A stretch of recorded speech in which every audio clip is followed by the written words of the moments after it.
May mga sandaling akala mo sanay ka na sa sakit, sa pagod ng araw-araw, sa bigat ng alaala, sa mga ruting paulit-ulit mong tinatahak para lang makaraos. Pero minsan, sa gitna ng ingay at siksikan ng mundo, may isang tagpong bigla kang hihilahin pabalik sa pakiramdam na matagal mo nang inakala na wala na. Isang tingin, isang nangiti, isang sandaling magpapaalala sa'yo na kaya mo pang magmahal at kaya mo pang mabuhay muli. Welcome sa M2M Desires, kung saan binibigyang boses natin ang mga kwento ng pag-ibig, pagnanasa, at mga lihim na hindi madaling ikuwento. Mga kwentong minsan ay masakit, minsan ay nagdudulot ng pag-asa, at laging totoo. Kung bago ka sa channel na ito, huwag kalimutang mag-subscribe, i-like ang video, at i-share sa mga taong sa tingin mo ay makaka-relate. I-on na rin ang notification bell para updated ka sa mga susunod pang kwento dito sa M2M Desires. Special shoutout kay Alfredo Agot mula sa Bohol. Maraming salamat sa walang sawang suporta at pakikinig. Para sa iyo ang kwentong ito. At ngayon, tara, simulan na natin ang kwento. Alam mo Kuya Will, 3 buwan na akong wasak pagkatapos mag-break kami ni David. Araw-araw akong umuuwi ng Bulacan, sumasakay ng MRT mula North Avenue. Routine na papasok sa trabaho, uuwi ng bahay. Wala nang thrill, wala nang excitement sa buhay ko. Parang lahat ng araw ko, pare-pareho lang, walang pagbabago. Pero nung Biyernes na yon, iba. Siksikan sa tren, halos hindi na ako makahinga. Tapos nakita ko siya, si Kit.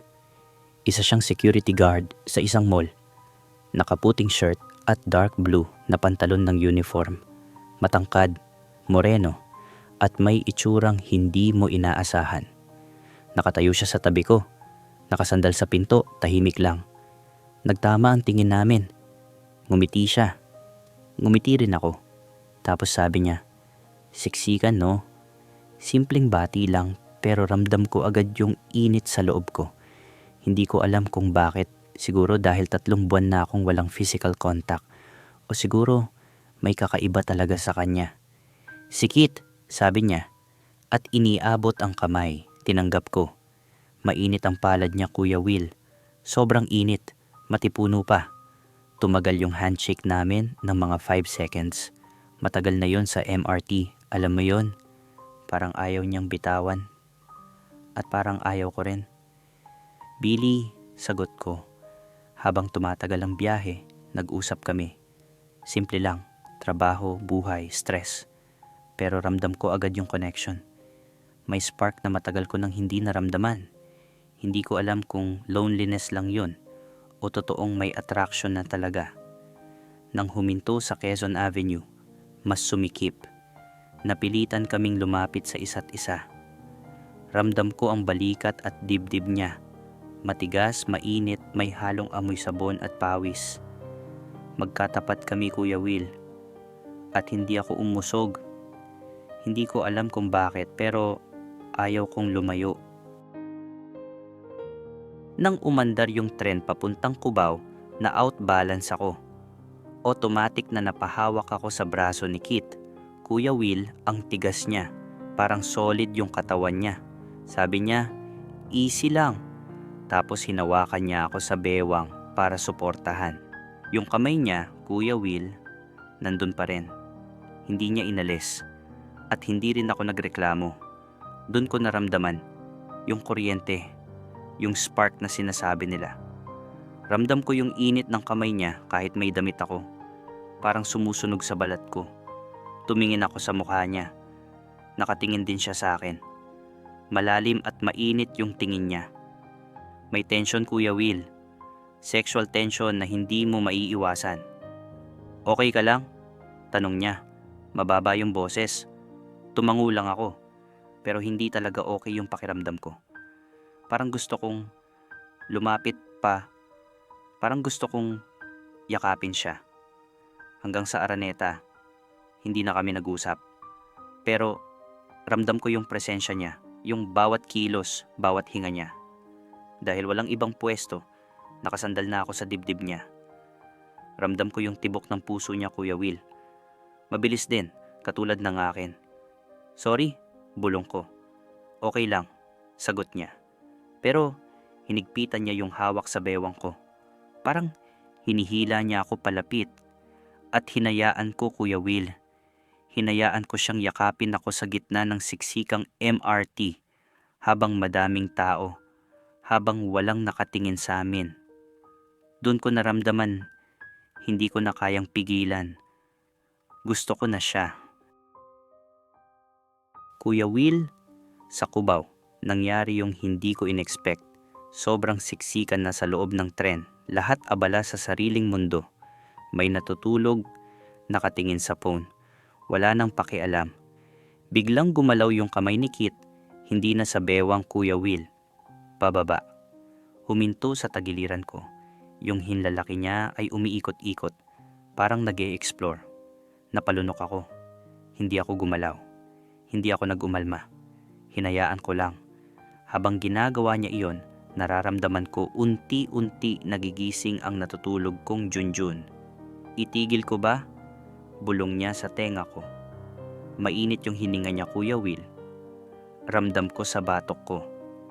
Pero hindi ako umimik. Hinayaan ko yung kamay niyang yumakap at gumapang sa akin, mas mahigpit na ngayon. Bigla ko naramdaman yung Junjun niya. Matigas, mainit, pumipintig din. Tapos ginawa niya, Kuya Will. Pasimpleng dinampian ng lips niya yung batok ko. Mabilis lang, bahagya lang, pero sapat na para manigas ako. Parang naramdaman ko na totoo yung nangyayari. Na hindi ito panaginip. Kit, bulong ko. Pero hindi ko alam kung pagtutol ba yun o pag-amin. Shh! Sagot niya. Tapos hinigpitan ulit yung yakap. Ramdam ko na yung harap niya, Kuya Will. Ramdam ko na lahat. Ramdam ko na gising na si Junjun niya. At ramdam ko rin na excited din siya katulad ko. Kaya unti-unti ko itong hinaplos, hinawakan, at hinimas. Di siya tumutol. Nang mag-ortigas, medyo biglang lumuwag. Tinigil ko ang paghaplos kay Junjun, baka may makakita. Pero hindi kami lumayo sa isa't isa. Nagkaroon ng bakanting upuan. Nung nakaupo na kami, Kuya Will, doon na nag-usap ng seryoso. Tinanong niya ako, bakit ka malungkot? Diretso siya, walang paligoy-ligoy. Nagulat ako. Nung pumasok ka kanina, sabi niya, nakita ko mukha mo, malungkot. Kaya pala, nakatingin siya sa akin nung una pa lang. Kaya pala lumapit siya. Sabi ko sa kanya, Ex, simple lang pero naintindihan niya agad. Tumango siya. Masakit? Tanong niya. Oo, sagot ko. Matagal na? 3 buwan. Huminga ng malalim si Kit. Ako, wala pa akong naging seryoso, sabi niya. Takot siguro. Tinanong ko kung bakit. Kasi pag mahal mo tapos nawala, parang nawawalan ka ng parte ng sarili mo. Hindi ba? Sabi niya. Kuya Will, tama siya. Ganyan nga. Ganyan yung naramdaman ko nung iniwan ako ni David. Parang may kulang, parang hindi kompleto. Hinawakan ni Kit yung kamay ko. Mainit, matipuno, secure. Pero alam mo, Billy, sabi niya, minsan kailangan mong mag-risk ulit para maramdaman mo na bubuhay ka pa. Napaiyak ako, Kuya Will. Hindi dahil sa sakit, kundi dahil sa katotohanan. Tama siya, kailangan kong mag-move on. Kailangan kong maramdaman ulit na may saysay ka pa. Hinigpitan ni Kit yung hawak niya. Nandito ako, bulong niya. At doon ko naramdaman, Kuya Will, hindi lang ito physical attraction. May emotional connection na rin. May something deeper. Takot ako, pero excited din. Kuya Will, nang mag-show, napansin ko na konti na lang yung stations. Malapit na ako bumaba, pero parang ayaw ko nang bumaba. Ayaw kong matapos yung moment na yon. Tumingin ako kay Kit. Nakatingin din siya sa akin.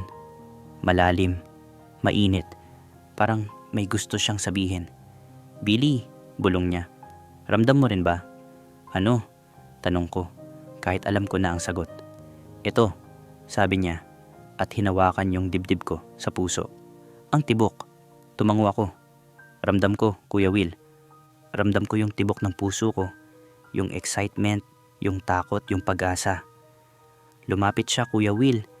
Halos magdikit na yung mga labi namin. Gusto kitang halikan, bulong niya. Napapikit ako. Gusto ko rin, Kuya Will.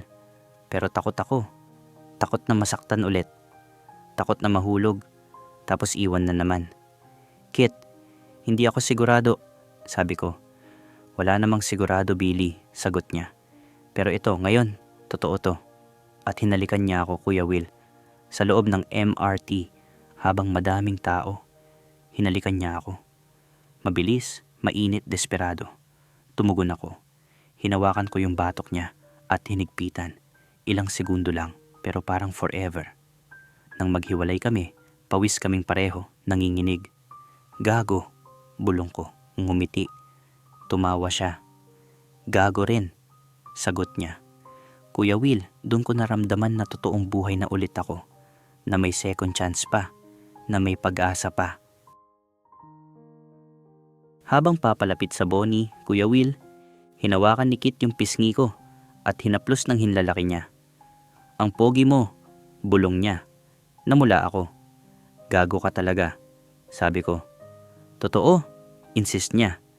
Nung nakita kita, alam ko na. Alam mo na ano? Tanong ko. Na gusto kitang makilala, sagot niya. Tumingin ako sa mga mata niya. Sincere, totoo, walang halong biro. Kit, ano ba to? Tanong ko, natatakot. Hindi ko rin alam, sagot niya. Pero alam ko na gusto kitang makita ulit. Tumango ako. Gusto ko rin, Kuya Will. Sobra. Hinalikan niya ulit ako, mas mahinahon ngayon, mas malalim. Hinawakan ko yung batok niya, hinigpitan, nagkahawak ang mga daliri namin. Ramdam ko yung init, yung excitement, yung takot, yung pag-asa. Lahat nandun sa halik na yun, Kuya Will. Nang maghiwalay kami, tinignan niya ako ng matagal. Billy, bulong niya, hindi kita kakalimutan. Ako rin, sagot ko. Hindi kita kakalimutan. Kuya Will, sa buong buhay ko, hindi ako nakaramdam ng ganun. Yung pakiramdam na parang kumpleto ka, parang nasa tamang lugar ka, parang kasama mo yung taong para sa'yo. Kahit ilang minuto lang, kahit sa gitna ng siksikang MRT, ramdam ko yon. At alam ko, hindi ko na kayang pakawalan. Alam ko kailangan kong makita siya ulit. Kailangan kong malaman kung ano ba talaga yung meron kami. Nang mag-announce na Ayala Station, Kuya Will, napagtanto ko na malapit na akong bumaba papasok sa trabaho. Kit, bababa na ako, sabi ko. Tumango siya pero hindi niya binitawan yung kamay ko. Hinigpitan pa nga niya. Eto, sabi niya, kinuha yung ballpen at sumulat sa maliit na papel. Number ko, text mo ako. Tinanggap ko yung papel at hinigpitan sa kamay. Te-text ako, sabi ko. Promise? Tanong niya. Promise, sagot ko. Nang bumukas yung pinto, bumaba ako. Pero bago tuluyang magsara, lumingon ako. Nakatingin pa rin si Kit sa akin, ngumingiti. Billy, sigaw niya. Ano? Sagot ko. Mag-ingat ka. Tumango ako at ngumiti. At habang tumatakbo yung tren, nakita kong kumaway siya. Kumaway din ako, Kuya Will. Hanggang sa mawala na siya sa paningin ko. Nakatayo ako sa platform. Hawak pa rin yung papel. Nanginginig pa rin yung kamay ko. Kuya Will, doon ko naramdaman yung panghihinayang. Yung feeling na parang may iniwan ka. Parang may nawala. Pero ramdam ko rin yung excitement. Yung anticipation. Yung pag-asa na makikita ko siya ulit. Tumingin ako sa papel. May nakasulat, number niya. At isang mensahe, hindi ka nag-iisa. Kuya Will, napaiyak ako. Hindi dahil sa lungkot, kundi dahil sa ligaya. Dahil sa unang pagkakataon, ramdam kong hindi na ako nag-iisa. Kinagabihan, Kuya Will, pagdating ko sa bahay, umupo ako sa kama. Hawak pa rin yung papel. Binuksan ko yung phone at nag-text ako. Pagkatapos ng ilang minuto, may reply na. "Nakauwi ka na?" Tanong ni Kit. Ngumiti ako. "Oo, ikaw?" Sagot ko. "Oo, miss you." Reply niya. "Kuya Will, napaiyak ako. Pero ngayon, dahil sa ligaya." Tapos bigla siyang nag-text ulit. "May FB ka ba?" Tanong niya. "Add kita para doon na lang tayo mag-chat." Parang may kumurot sa dibdib ko. "Meron," sagot ko.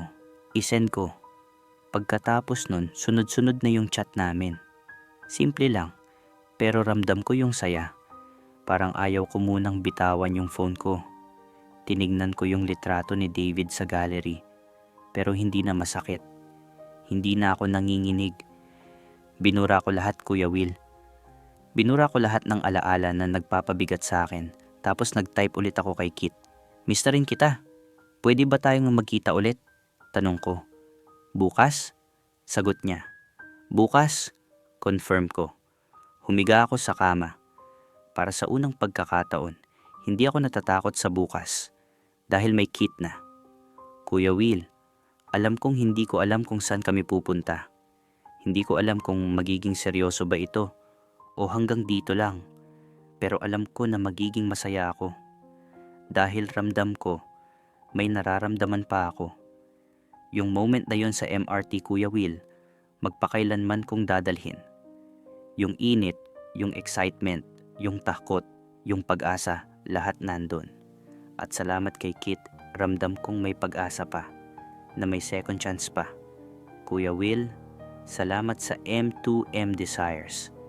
Hindi ko alam kung anong mangyayari sa amin ni Kit, pero alam ko na ready na akong mag-move on. Ready na akong mahalin ulit. Salamat, Kuya Will. Salamat sa pakikinig. Billy, salamat sa pagbabahagi ng kwentong ito. Alam mo, habang pinakikinggan ko yung bawat salita mo, naalala ko yung sarili ko noon. Yung pakiramdam ng pagkawasak, ng pag-asa na nawala, ng buhay na parang nakatigil lang sa isang routine. At alam ko rin yung feeling na biglang may dumating na taong magpapaalala sa'yo na kaya mo pang bumangon. Si Kit, Billy, hindi lang basta connection yan. Siya yung senyales na kailangan mo nang magpatuloy. Hindi ibig sabihin nun na siya na yung forever mo. Maaaring oo, maaaring hindi pa.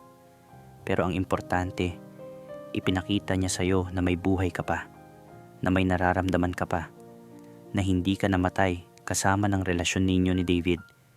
Pero tandaan mo rin, huwag magmadali.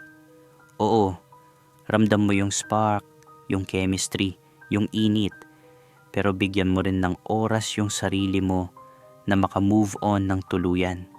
Hindi dahil kailangan mong kalimutan si David, kundi kailangan mong makilala muli ang sarili mo, yung Billy na hindi umaasa sa iba para maging buo. Ang lesson ng kwento mo, Billy, ay simple. Ang pag-ibig ay second chance. Pero mas importante, ikaw ang dapat mong bigyan ng second chance. Sa sarili mo, sa buhay mo, sa pagmamahal mo sa sarili. Sa mga listeners, ano ang masasabi ninyo sa kwento ni Billy? Tama ba ang ginawa niya? May payo ba kayo sa kanya tungkol kay Kit? I-share ninyo sa comment section. Gusto namin marinig ang inyong mga saloobin. At para sa mga bagong listeners, huwag kalimutang mag-subscribe, i-like ang video, at i-share sa mga kaibigan ninyong makaka-relate. I-on din ang notification bell para updated kayo sa mga susunod pang kwento dito sa M2M Desires. Hanggang sa muli, mga ka-desires. Tandaan, kayo ay mahalaga, kayo ay karapat-dapat, at kayo ay hindi nag-iisa. Ito si Kuya Will. Ingat tayong lahat.